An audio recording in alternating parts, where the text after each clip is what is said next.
Weaver आज हमने बनाई है 6 फुट वाली पेटी डबल ढक्कन, जिसका काम अभी रह रहा है कंप्लीट होने के मराहिल में, ये दाखिल हो रही है।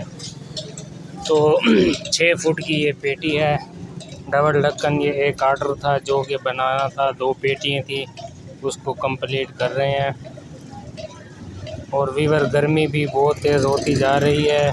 गर्मी में पेटी बनाना बहुत ही इंतहाई मुश्किल काम है, क्योंकि इसमें बहुत ज़्यादा मेहनत करना पड़ती है। तो ये देखें, ये जो अभी मैं इसके लगा रहा हूँ ढक्कन के कुंडे वगैरह लगाने के बाद इसकी बस सेटिंग वगैरह करके फिर ये ओके हो जाएगी। जो पीछे आपने देखा है वो फिटिंग का मरला जारी था।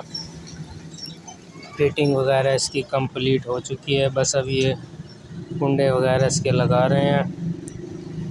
कुंडे लगाने के बाद ये काम फाइनल हो जाएगा।